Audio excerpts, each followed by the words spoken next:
Hey guys, it's Jessie and I'm back with another queer book review. This time I'm on time. And this month, for April, we read Queer There and Everywhere by Sarah Prager. And this book is basically just a bunch of short bios about the lives and the queerness of historical figures. And I gave this book a 3 out of 5 stars on Goodreads because it was good, but it wasn't like amazing. I think the writing was a little simple, but I'm pretty sure this book was actually marketed toward teens, so that's probably why. And I mean, she missed some queer people that I would have loved. So instead of Marsha P. Johnson, she chose Sylvia Rivera, which is fine. But I would have liked to read about both because they're both individual people, and even though their lives are very connected, I think it would have been great to read about both of them. You know, she also didn't include anything about Gertrude Stein, probably because Gertrude Stein was extremely gay and we all know it. But it would have been cool. I don't know, I was a little disappointed by, I guess, how few people were in here because I think there could have been more people. But overall, it was a good read. That's why I gave it a 3. Because, for me, 3s are solidly decent books. 4s are very good books, but not quite my favorites. And then 5s are contenders for favorites. I mean, some of the cool things is, there's a whole section on Abraham Lincoln and, talking about how he, lived and slept in the same bed as his lover. But, at the time, people either kind of knew that they were lovers or they just thought that they had an intense friendship, and the fact that they could get away with just living together is really interesting. And I just feel like that's something that we don't know about. And then there was also a section on the Danish girl who, her name is Lily Elbe, and that's the person who that movie with oh god, he's an amazing actor and I can't remember his name, but Eddie Redmayne.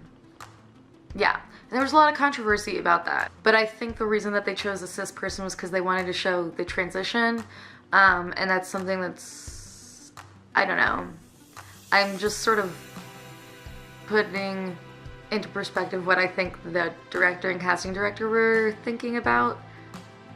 I mean, they really could have just use a trans person who hadn't fully transitioned yet or was still in the process of transitioning. But there was a lot of cool historical figures that either I feel history hasn't confirmed that they're queer, or that we knew but we needed more information on. So yep, that is my take on this book. I don't want to tell you that much more about it because each section is 4 pages. And so there's not anything I can really give you a whole big spiel on, because then you'd be missing out on the whole book. And it literally took me 1 day to read.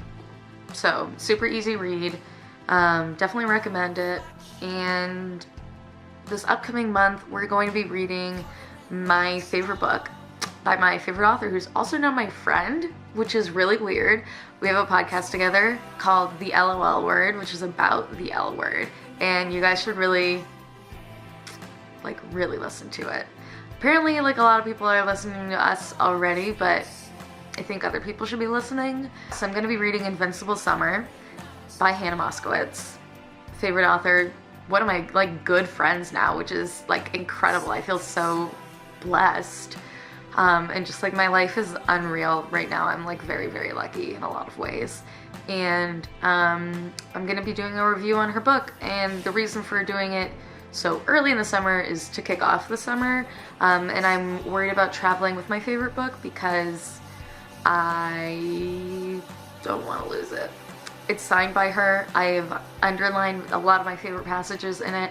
I've read it 8 times, so if I lose this copy of this book, I will be really, really upset. And my plan is to not actually travel with any books. I'm planning on getting a Kindle, which is so not me, but for the sake of travel, it's so much lighter, and I'm probably gonna have an hour-long commute in Israel when I'm there over the summer, so I'm trying to make my life easier. So we read Queer There and Everywhere. This upcoming month we're doing Invincible Summer. And thank you for watching, and I'll see you next time.